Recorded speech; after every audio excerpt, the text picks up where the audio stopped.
अस्सलाम वालेकुम गाइस, क्या हाल चाल है आप लोगों का। आप लोग खैरियत से होंगे, हम लोग भी खैरियत से हैं। आज हम रेसिपी में बनाने लगे हैं कौरमा। पहले मैंने ले लिया है आधा गिलास पानी का, और पानी में मैंने चिकन वॉश करके डाल दिया है। तो इसको पहले हम बॉईल करेंगे। बॉईल करने के बाद फिर हम मसाला भुनेंगे।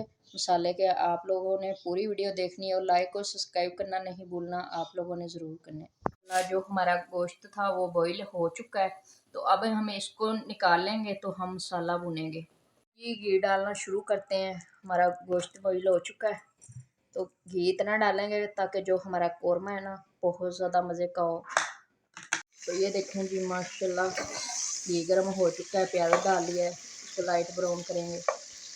ये 1 चम्मच है अदरक, लहसुन और सब्ज़ मिर्च, इसको मिक्स करेंगे।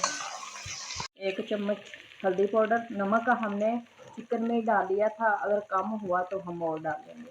यहाँ पे हमारा मसाला जो है ना, प्याज अदरक लहसुन सब फ्राई हो चुका है। तो अब हमने एक टमाटर ले लिया है, इसको बारीक बारीक काट के डालेंगे। फ्रेश टमाटर इसलिए डालेंगे, बहुत ज़्यादा कौरमा जो है ना मज़े का होगा।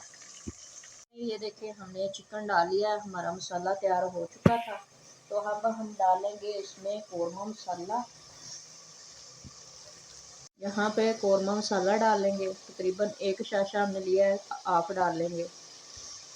तो यहाँ पे हमने 2 आलू ले लिए थे बड़े साइज़ के, उसको हमने इस तरीके के काट लिया है। बहुत ज़्यादा मज़े के लगते हैं। नॉर्मल पानी डालेंगे, ज़्यादा पानी नहीं डालेंगे, जो हमारा कौरमा है वो अच्छे से तैयार हो जाएगा। लेते हैं अच्छी तरीके से मिक्स। ये देखें माशाल्लाह कितनी अच्छी शाइनिंग आ रही है। ये देखें भाई, माशाल्लाह हमारा जो आलू गोश्त कौरमा है तैयार हो चुका है। ये देखें माशाल्लाह कितनी अच्छी लुक है। ये देखें, तो आज की हमारी रेसिपी तैयार हो चुकी है। हम मिलेंगे अगली रेसिपी के साथ। अल्लाह।